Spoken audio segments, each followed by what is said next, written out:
to another episode of Let's Be Perfectly Queer with myself, Randy Davis, and my buddy, Justine Diaz. Hello out there. How is everybody doing? We have got another fabulous show for you today. On tonight's episode, we have our friends from Collingwood Pride in the house. Yes. Woo, woo, woo, Collingwood Pride. I want to introduce you to Kimberly Vincent, who I think prefers Kim, yes? Yeah, I'm going to call you Kim. And Michelle Kemper. Now, you are both from the Rainbow Club as well? Yes. Yes, okay, we sure are. Because the kind of Rainbow Club is how Collingwood Pride sort of morphed out of the Rainbow Club, correct? Yeah, it's like an offshoot of the Rainbow Club. Excellent. Yeah. Well, why don't we start there? Give me a little bit of history of the Rainbow Club, when it started, and how that offshoot of Collingwood Pride began. Yep. So it started as a conversation multiple years ago. We were actually incorporated as a nonprofit in 2020, and then we had grand plans to start really building out Pride festivities. And what happened to change that? I know. Can you imagine? We do not talk about that anymore. The time that shall not be discussed. That's right. So we, the first year we did an online Pride, and then took a hiatus. And then last year we had a really successful big Pride in person. It was incredible, the kind of community support we had, how celebratory it felt, how welcomed by the community we felt. It really was quite incredible. And so we've got big plans for this year. And we also, as the Rainbow Club, have all kinds of other activities that we do throughout the year. Social activities, kind of basically make sure that our whole queer community is connected throughout the South Georgia Bay region. That's exciting. So what is your position with the Rainbow Club / Collingwood Pride? So I'm the vice chair of the Rainbow Club. Okay. And so we, along with a whole team of people, are kind of the conspirators and the ones doing all the organizing to make Pride come to life for our community this year. That's fantastic. So how about give us a little teaser then? What can folks expect at Collingwood Pride this year? So our tagline is celebrate, innovate, and educate. And so because we know that the history of Pride is long, and it started as a riot, and it started being about embedded in rights movement and trying to build community so that we all, no matter what we look like, no matter who we love, can feel safe in our communities. And so I think we start from that idea and then build from there and make sure that we're like having a big party, but also that we're doing lots of education. And I know that Kim has been really involved in making the education piece come to life and the advocacy piece come to life. So. We're going to have 3 educational panels. So pathways to parenting, beyond the binary, and how to create a safe, welcoming environment. And we're also very much focused on the youth as well. So we're going to do like a youth workshop and seminar, make sure that the youth get involved. That's amazing. And it's cool. The whole thing is free and accessible for everyone as well. Of course, there's like paid events throughout the weekend. Yeah. That's really important to us in the community, is keeping it free and accessible to all. Well, absolutely. We need to keep it inclusive to everybody, and not everybody has the ability or the funds to get to these venues or these events. So it's really, important and very, very, very, we as a community are so grateful for organizations such as yourself to be able to put on these type of events because there is such a necessity. Now that was my next question to you, is where did the necessity come from? What was the conversation that sparked this? Like, Collingwood itself is a very small kind of cottagey-ish city town that has slowly started to boom and become more of a kind of big Toronto North, I guess, kind of town. So where was this necessity born from? One of the main founders, there's a few founders of the Rainbow Club. So John Miller, who's a local dentist in town, was one of the founders. He, along with 3 other board members, including Andrew Siegert, who is very involved in Blue Mountain, they started having the conversation about, figuring out how to connect our community more and make sure that we knew where each other was, knew that we had services available to us, and that we felt welcome and safe in our community. Shortly after they started to do that work, there was a young person in our community who was trans, who was kicked out of their home by their parents, and they ended up, being out on the street and then being moved to a different community and ended up dying of suicide. And so that really started us having conversations about this is a vibrant, beautiful community. We feel so welcome and safe here, but there's still lots of work to be done. And so how do we, continue to build up services, community activism, but also room and space for us to have fun and meet each other and have social opportunities to enjoy the community as much as everyone in the community does. That's fantastic. Yeah, I'm always surprised at the level of queerness, for lack of a better term, of Collingwood.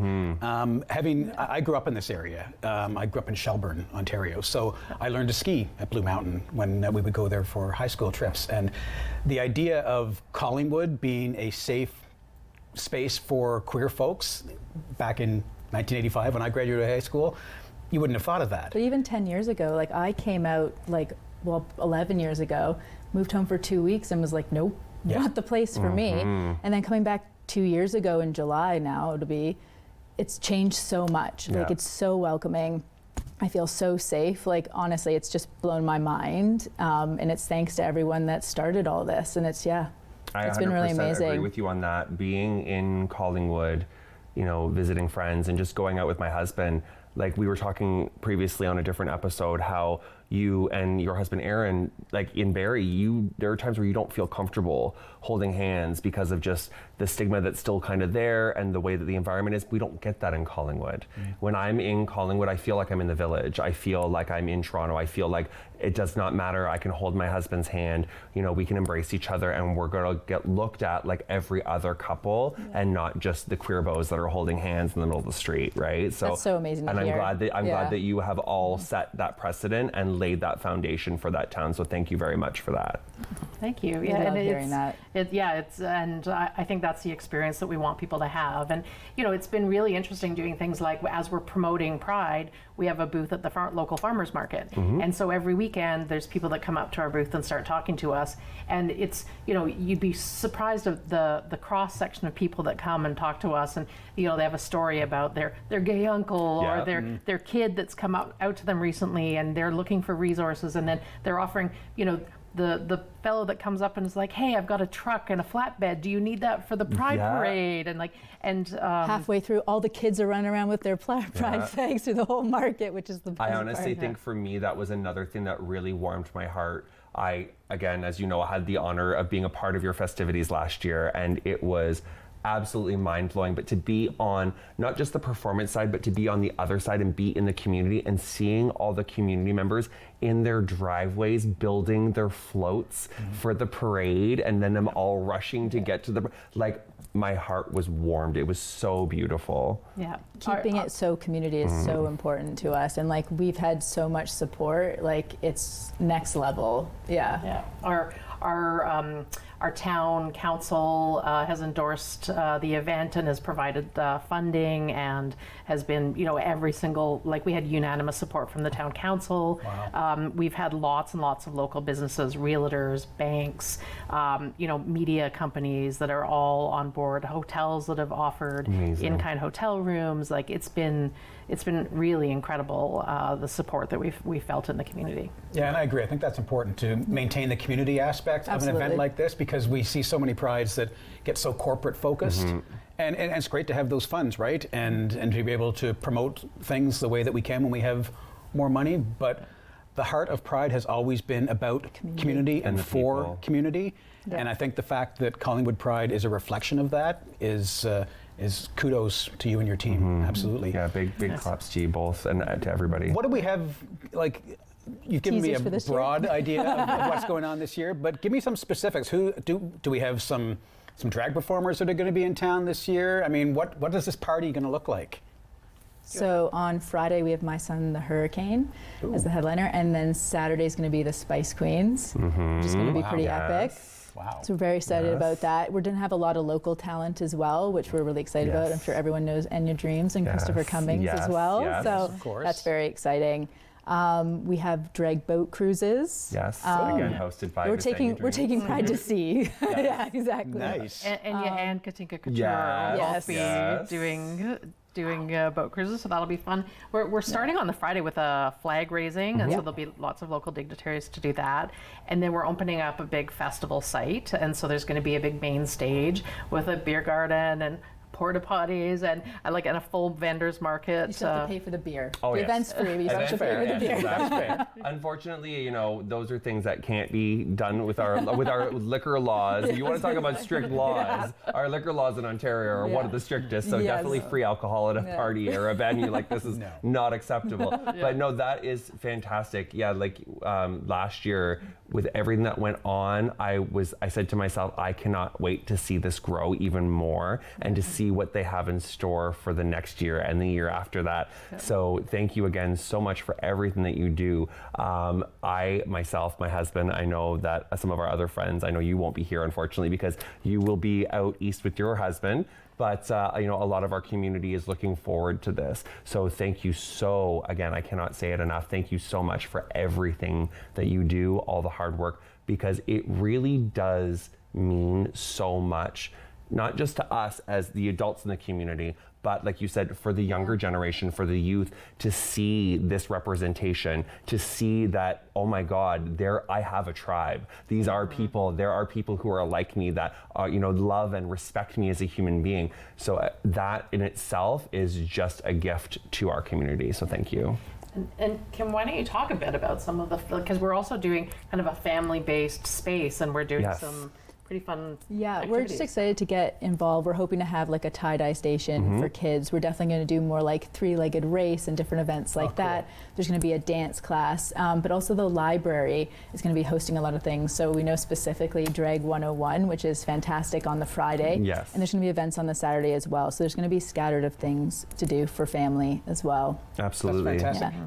I want to touch a little bit about the education and advocacy piece of Pride in Collingwood. Can you talk a little bit about that and what that's going to look like? I mentioned before there's going to be the three adult family panels, so you can bring anyone you want, but pathways to parenting. So we're going to have an array of parenting and just different people on the panel being represented. Then we're going to have Beyond the Binary, which is going to be hosted by Miles Sexton. Yes. They're fantastic. I love them so much. Them and their partner, wonderful human beings. Yeah, Ty's also going to be at the festival as well, which is going to be fantastic. And then also we have Creating a Safe and Welcoming Environment, which Tyler Boyle will also host. So amazing. Yeah, it's going to be 3 amazing panels. And then also one for youth that we're going to be hosting at the Foundry. So the 3 other ones are going to be at Simcoe Street Theatre, and then we're doing one for youth at the Foundry as well. So we can all be on the same level rather than talking down to youth, which I think is really important. Absolutely. And we're hoping to have Sex Fluent involved in that one as well. Nice. So really open up the conversation and create resources for young people. Big fan of Sex Fluent. I had a hand in some of the production of Sex Fluent. If you go to the Sex Fluent site and click on the U=U tab, you will see a video of my campaign, the I Can Give You campaign, which also features Miles and others within our local area of folks living with HIV. So that's great. Great to know. Yeah, they're a great team. Yeah, absolutely. And CanFAR, And again, this message, these forums that you are bringing to these events, because again, a Pride isn't just a party. People forget that. They just see it as a party. Like you were saying before, when we get into these bigger areas like Toronto Pride, Montreal Pride, it becomes very corporate. We get all of these people just throwing money at it because it's a thing to do, but people forget what Pride actually means and what it's actually for. So by bringing these forums to an event like this, it really helps people understand, again, why Pride was a riot, why it was a protest, why we stand up for each other as queer people, and why we continue to do this, and why we need to continue to educate. So again, amazing, amazing work. Thank you. And on the Sunday, it's also going to be more of a variety show and open mic. So rather than, it's just anyone in the community who wants to perform. That's awesome. Whether you're starting out in drag or you're an artist or anything, get on the stage, you can sign up, and it's going to be just a time again to really basically highlight the community. That's very cool. That's very cool. And on the we haven't even talked about on the Saturday, we've Grace, who's a 9-piece, mostly kind of a lesbian / non-binary trans folks band. They're going to be playing. We've got a bunch of DJs that are out playing. The Spice Queens obviously are doing a full set. It should be really fun.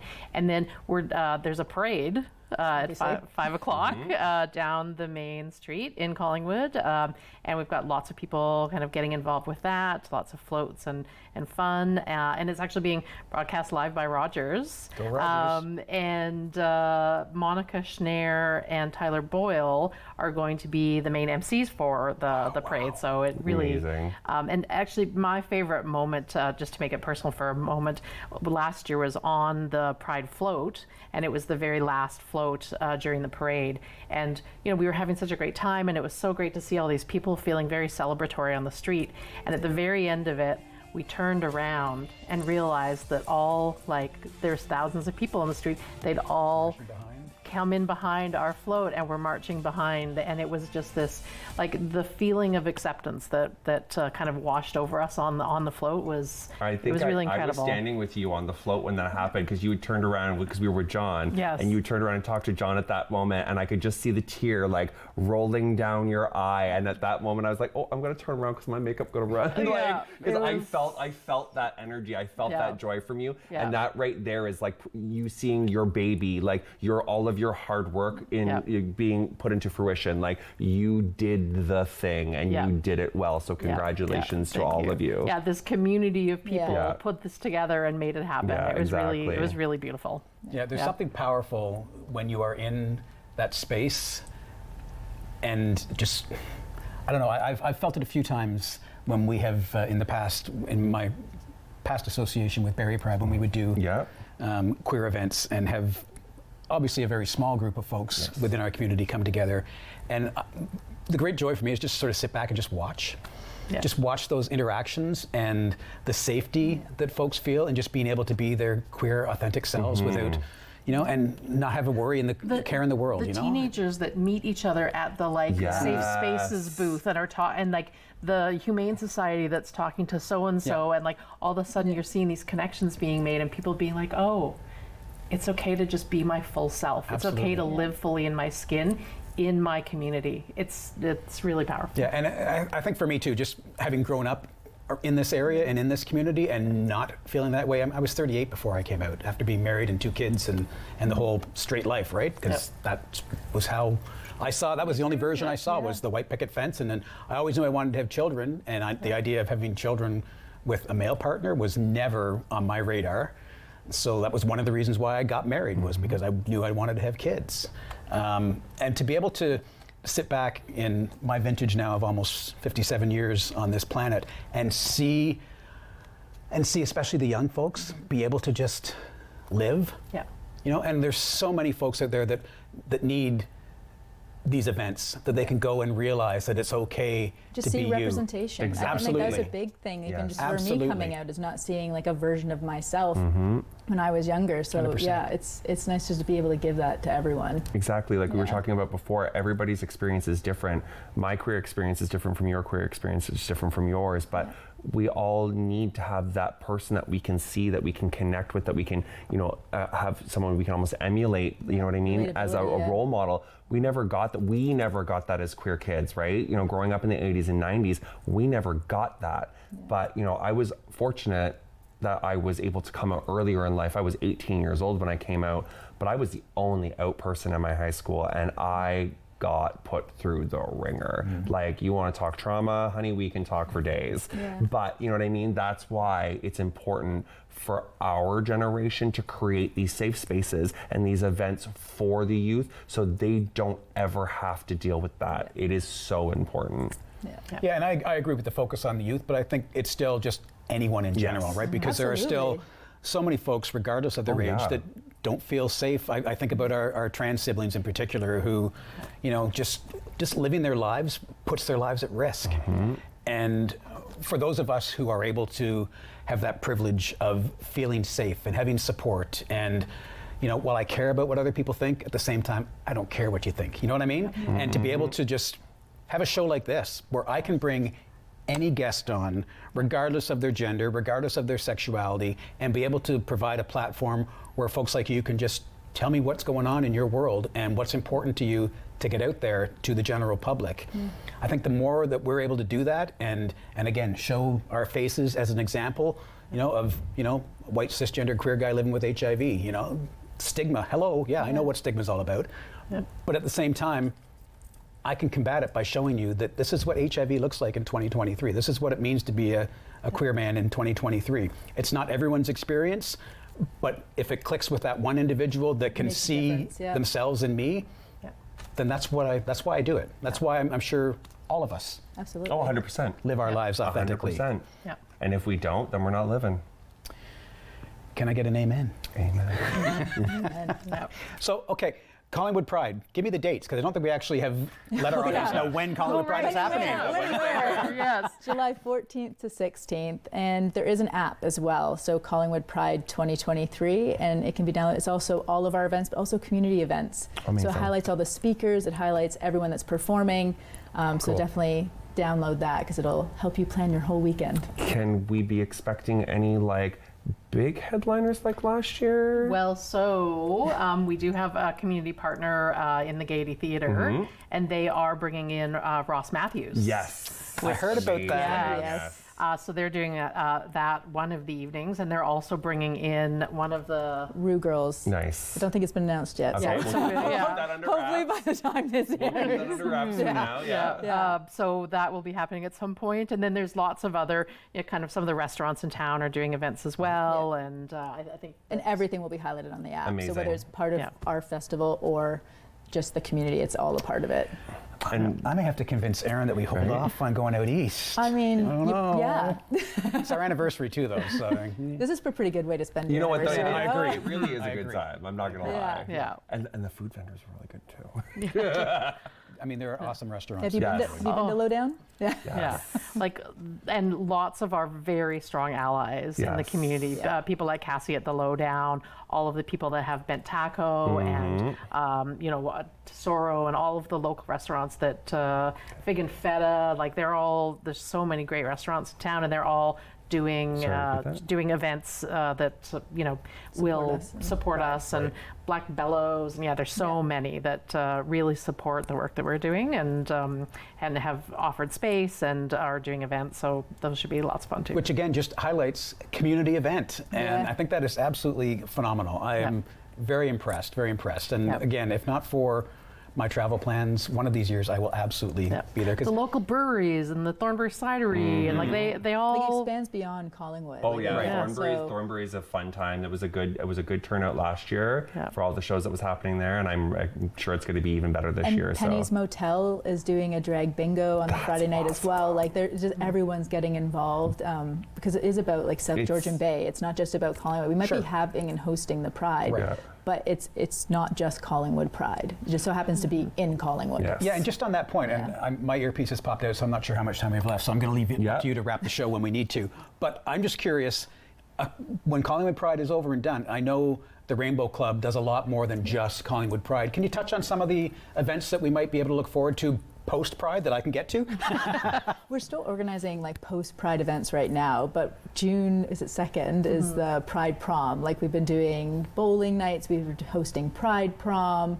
Gosh, what else have we been doing? We're doing hiking events throughout June. And, Yeah. and we've applied for some grants to do some capacity building. So our plan is to put a whole strategic plan together and start to do a community needs assessment and figure out exactly what the community needs, and connect with groups like PFLAG and other organizations, and start to build out so some organizing, some advocacy, but also like hiking groups, social events. We have a whole social committee, so we've done a bowling night. We're doing this Pride, like 80s prom on June 2nd. Nice. Going to be at the library supporting them when they do a couple of different drag events, so a Drag 101, and then on the 2nd of June they're also doing a Drag reading story time, which should be lots of fun, and so we'll continue to build out those social events and the community advocacy work as well, so that we have lots going on that covers the whole region of from Meaford, Thornbury, Blue Mountain, Collingwood, Stayner, Wasaga Beach, Clearview. It kind of covers that whole Georgian Bay region. And I think our goal is to continue to do events that the whole region can be involved in. Well, I would just put it out there, even though it doesn't quite fall into the catchment area for the services that the Gilbert Centre provides, please reach out to me. I am always available, if not to talk about the Gilbert Centre, then certainly activism and advocacy, big thing for me. Yep. I don't know, I'm not sure if Collingwood Pride has signed on to the consensus statement for the Prevention Access campaign, for the U equals U, undetectable equals untransmittable campaign. I'd love to make sure Collingwood Pride is on that. I was once the Pride coordinator for Prevention Access and helped get local Pride organizations signed on to promote U equals U and what it means to be undetectable and therefore untransmittable, and to be able to be part of that. And I know Miles will probably touch on some of that. They are a great advocate for folks living with HIV, but anything that I can do, That's please really important. We'll let me definitely know. chat. Speaking of which, we just want to touch base quickly. You're talking about advocacy. Let's talk a little bit before we have to wrap things up about the allies that we have supporting you and the advocacies that are happening throughout Collingwood Pride. Like, let's talk about some of the people that are helping to support us outside of the community, that are helping support our community. So from a sponsor perspective, we have lots of amazing sponsors. So again, town, 100% of the people on town council supported us and passed a motion to both do a flag raising, sponsor, put their money where their mouth was. Amazing. So the Collingwood Music Festival moved they had something during our flag raising, and they've moved the time in order for us to have it. That that's amazing. The community vibe. That is Do you know what I definitely mean? good community. And they're bringing in Jeremy Dutcher as part of their music festival that's happening, so that can be part of our Pride festival as wonderful. well. Fantastic. So that's going to be amazing. I think their music festival's happening at the same time, so But we've been promoting each other, which is really nice. Cross promotions, how to do it, right? And the TD Bank has been a key sponsor the last few years financially, and so they have stepped up again this year. Real estate companies. The Lowdown as well. Lowdown is really involved. There's the Peak. Peak FM. FM is involved. Honestly, we're stalling because there's so many, Right. and they're all on the app. Like, literally, you can see every community, every sponsor, everything's listed there. There's just, honestly, it's endless how many have gotten involved this year. Yeah. And again, we find the app how? It's any app store, and it's Collingwood Pride 2023. Got it. Yep. So both on Google Play and on the Apple Store. Perfect. Yeah. Yeah. Perfect. Okay, so we got about 1 minute left in the show here, but please, before we wrap things up, tell everybody where we can go to, or what's going to get people out. Tell people what it is that's going to get people up off their seats, out of their house, and get them to your event. Well, you're going to be there for Well, that.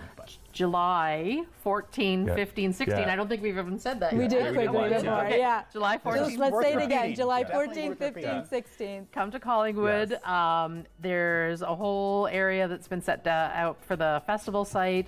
We're having a flag raising at 6 o'clock. 6 o'clock at the library on the Friday. Then we've got festival main stage happening for the next 3 days, and there'll be a Pride parade at 5 p.m. on the Saturday, the 15th. And we hope to see you all there. And the fact that there's something for everyone. Like, if you're thinking there's nothing for you, there's something for you. And talk to anyone that came last year, because they have nothing but great things to say. Beautiful. So, yeah, just come out and then you can I say love it. that these are happening sort of like in the golden hour too. So selfie shots are going to be beautiful. Exactly. And That was our main. That's main absolutely focus. amazing. I mean, though. that's queer community. We are so excited to be there. I know I'm personally excited to be there to help out with these festivities. Thank you so much for being here. I know I can't wait to be there. And thank you so much to Mr. Randy Davis here, my wonderful host here on Let's Be Perfectly Queer, and Michelle and Kim, so much for coming here. for having us. Thank you so much. And we will see you next time on Let's Be Perfectly Queer.